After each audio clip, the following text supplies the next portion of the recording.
Linda, I can tell you, lives in Newtown with her husband and her 2 children, and was elected at the last council elections to the City of Sydney.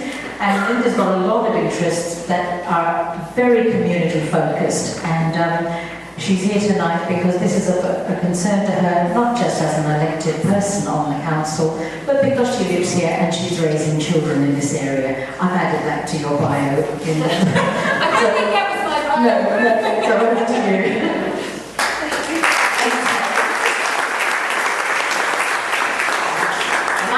Stand up if that's okay. Now, there really are seats. Jenny and I are totally bipartisan on this. There's seats down here and there's lots of floor space for all of you to come and sit down. I know you've been standing for so long, so please do come down the front and sit in some of these seats and or, plonk yourself on the floor. It's good. It's a good thing to do.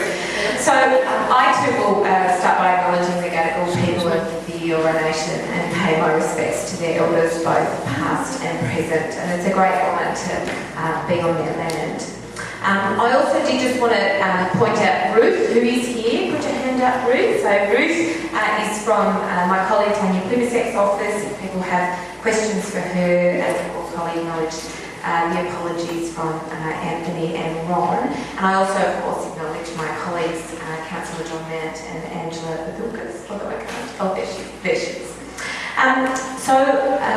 As Holly said, even though that was totally outside my biography, I see many of you who are my neighbours in the room. So I, of course, just live a little bit up the road from here, not very far back from King Street. My eldest son is starting at Newtown Primary next week, and my other son goes to childcare just down the road. So, like so many of you, of course, I kind of acknowledge as a disclosure that I have a real personal impact in this issue because it is really going to impact on all our local streets and our local environment and our local community, most importantly.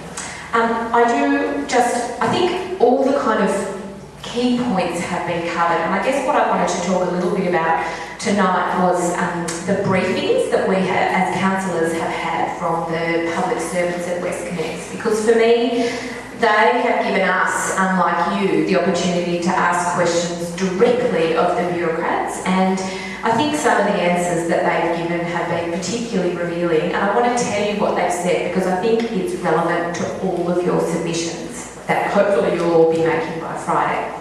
So we have had 2 briefings from the WestConnex staff, and I guess the key question that I asked of them is, what is the point of this project? Like, what are we trying to achieve here? This is a great deal of public money, and what are we going to do? The answer was, well, this is going to provide a traffic route to the port and the airport, right? That's the objective of the project.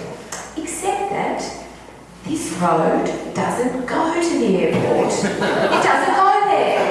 And the bit of the road that is kind of a dotted line on the map, it's not funded.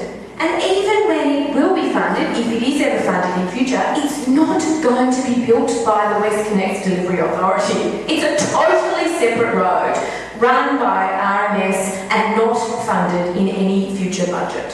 Right? So, step 1. This project is designed to solve congestion and deal with freight from the traffic from the airport and the port. It doesn't go to the airport.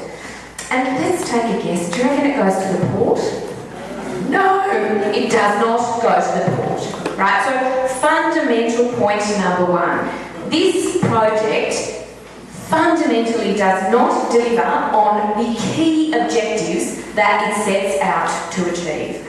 Infrastructure Australia several years ago identified that its key priority was dealing with the freight issue of our port. That is an issue, let's be clear about that. We don't want those freight trucks all over our roads. We don't want them coming up King Street. We do have a problem with the traffic at the airport, but this project does not go near them. In fact, when you look at it on those big maps, and I'm grateful to Eco Transit for showing us those overviews, it actively avoids the airport. It comes up to the airport and then it goes right around at 90 degrees to the airport and straight over into the St Peters interchange and creates the St Peters interchange and then funnels all the traffic into Erskineville and Alexandria and Green Square, where we've got 61,000 dwellings going in. So this project is almost doing the opposite of what it says it's doing. And I think that's critical for us all to point out. The second key thing, I think, is this, that the traffic modelling is actually just not done. So people have talked a lot about the traffic modelling that has been done and it's problematic. But then on all those suburbs that I've mentioned, like Zetland, Green Square, Beaconsfield, a lot of pieces of Alexandria and Erskineville, the traffic modelling is just not done. And when we've asked the bureaucrats about why it's not being done, they've just said, it'll disperse, don't worry, it'll disperse, it's not going to go anywhere. Well, how these cars aren't going to fly. We are not the Jetsons. It will not disperse, it will come into our local roads and it will get stuck in this horrible mess of congestion. So that's the second key point. The traffic modelling that's done might be problematic, I'm sure it is, but there's a whole lot of our local roads in the suburbs just outside the reach that actually have not been modelled. We don't know the impact. And when you ask the bureaucrats about the planning conditions, they say, don't worry, when the approval's given for this project, if the traffic modelling is wrong, then people will have to come and check afterwards, and if it's wrong, then they might make changes to the road. And I rather stupidly said, oh right, so they might narrow the roads, to disincentivise people going down those local roads. And he said, oh no, don't, they just widen them. They just widen them. So they'll have a condition of consent in the approval that will say, we'll check the traffic modelling, but if it's wrong, we'll just come back and widen the roads. And more houses will go, and more of our parks will go, and there will be more traffic problems. So it's really critical to point out in your submissions that those conditions of consent into the future about keeping our local roads must never be breached. And if the traffic modelling is wrong, well, that is a disaster, but don't make it even worse by going and widening our local roads. Don't make it even worse by changing the conditions on King Street. That means it can't be a clearway. Don't make it worse. And then finally, of course, I just want to talk about Sydney Park. Lovely, lovely Sydney Park.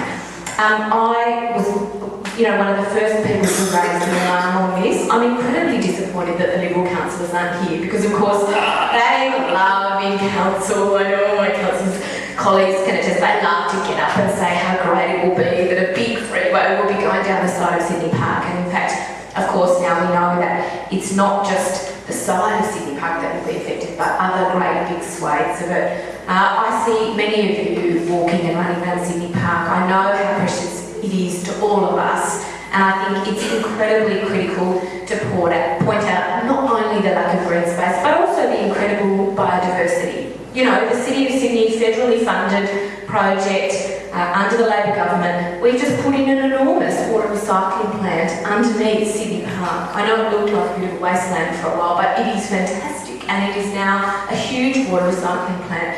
How will that be affected? Will it still work? We don't know. Great slabs of the green space that we all use every week will be taken away from us and turned into a road. And we know that just back from that, where the interchange will be, even though they say, don't worry, when we finish there'll be green space, it will be completely unusable because the air particulate matter will be so polluted that it's actually illegal to use it for any open space or sports fields. It will be unusable because of the pollution. So I think they're the three key points that I'm trying to hit in my submission, and I think it would be fantastic if you could all do the same. And I just want to, finish on that personal note. I know all of you are busy people, and I know so many of you are activists, and some of you have, a bit of a side interest in politics, and some of you have no interest at all. But I guess this is one of those issues where we really all do need to stand together, and if we have a chance of changing this, then it really is the only way that we all have to come together and clearly say that we oppose it, clearly say that this project does not meet its objectives, and that there's so many problems, it's difficult to know where to begin, but please do begin. Do make your submissions. do make those critical points, and I look forward to seeing you all on the barricades if it is approved and goes ahead.